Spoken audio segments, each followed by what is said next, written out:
Og her er en lille film fra Hilton Shark Bay Hotel.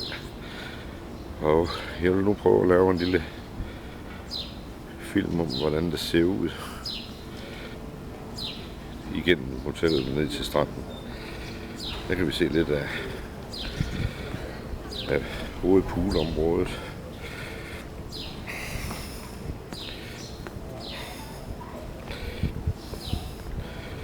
Og derinde har vi et mindre swimmingpool.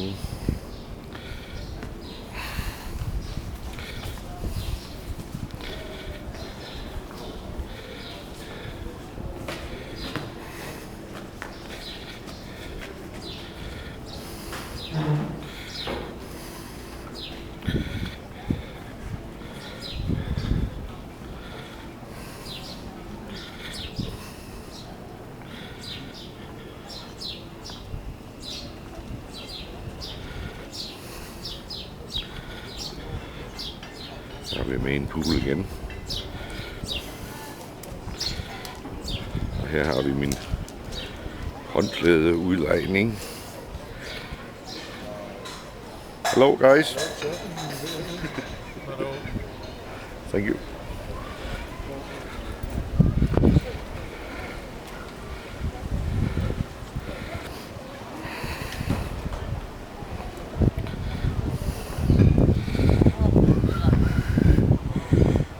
Herinde der har vi den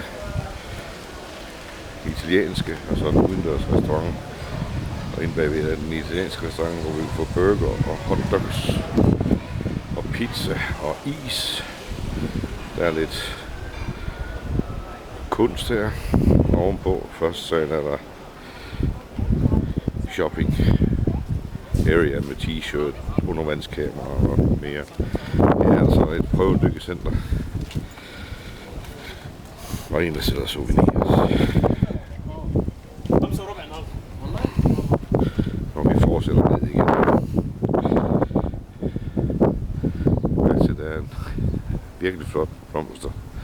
Og det bliver bare passet rigtig godt. Der er lige blevet malet det, vi lige har passeret i nat.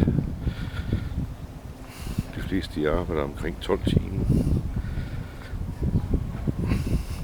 Så nogle af dem kan godt være meget træt lige før de skifter. Så er vi ned til et mindre poolområde også.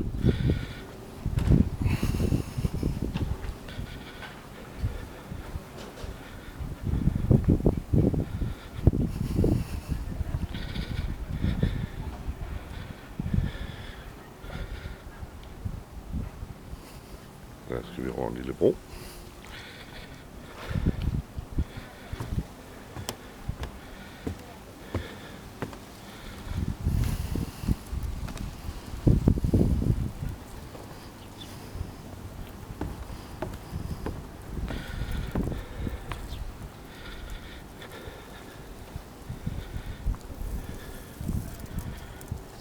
Herovre der har vi,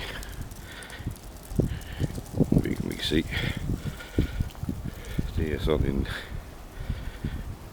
relaxing area. Man kan ligge og slappe lidt af, hvis man nu synes det er nødvendigt.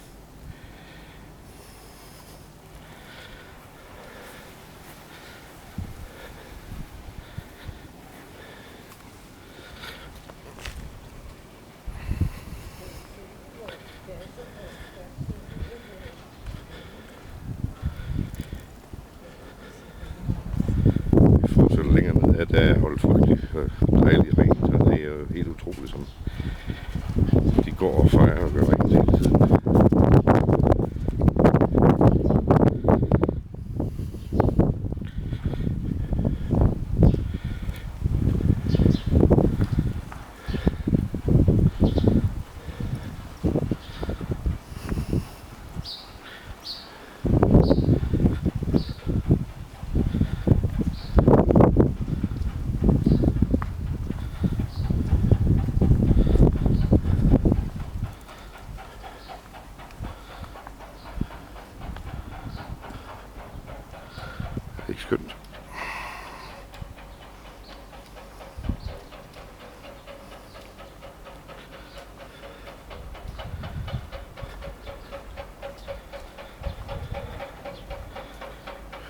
De gule buske, vi ser derovre, det ligner guld, eller hvad det hedder, guldregn. De har nogle frugtbælge, der ligner dem.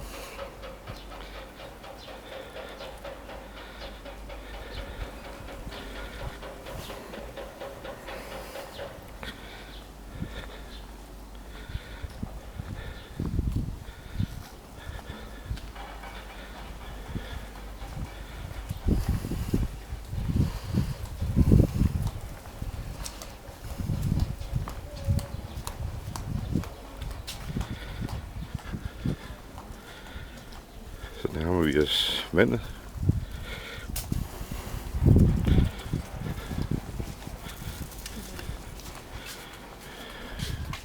Så synes jeg, vi skal streje lidt rundt her og kigge. Der er flot med blomster.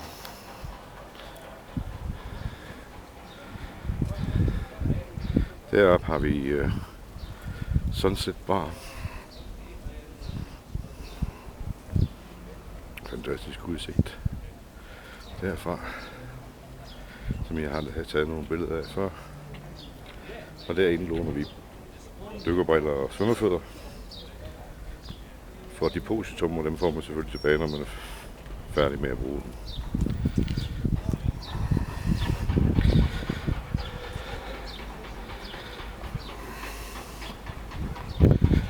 Og der kan vi se, der er også lidt massage, man kan få her under sivmodderen. Nu kommer shuttlebussen, der kører fra den her nedre del op til den øvre del. Der kan man få massage ind. Og længere hen, der er også sådan en relaxing bed. Eller sleeping bed, kalder de den også.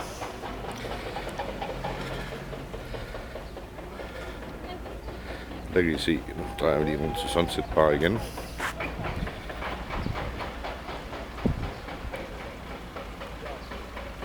Der. Og så har vi parasoller og liggestole her i det lidt højere område, hvor man kan få serveret en dejlig romantisk middag kun for to, hvis man ønsker det. Så man sidder herude helt alene en aften og nyder det alene.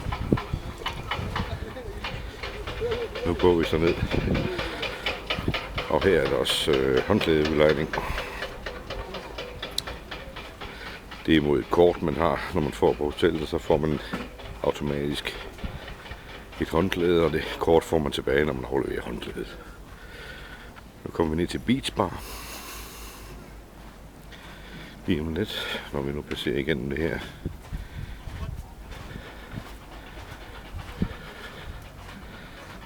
Så har vi Beach Bar herinde til højre.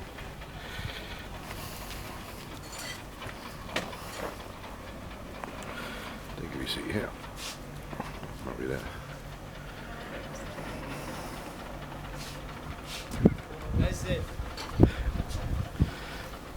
Og vi fortsætter ned. Det er ikke et terræn for svagtgående. Det skal jeg lige love for, fordi det går rimelig stejlt ned. Men med rullestol går det fint. Det er meget hurtigt, vil jeg tro. Der er flere liggestole her. Lidt tættere på vandet. Og nu kan vi sådan lige så stille begynde at høre bølgernes brusen.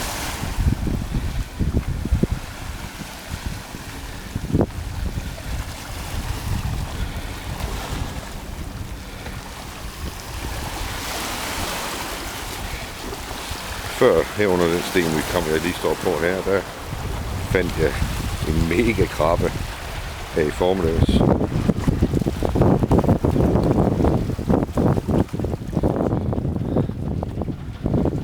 Så har vi lidt længere herhen af, der har vi et dykkercenter, så man kan lære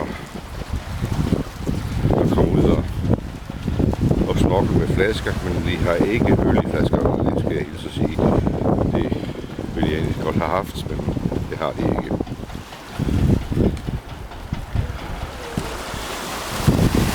Hvor jeg går ud af broen. Den er lidt svær at gå på, da det er sådan en, der flyder. Så man kan godt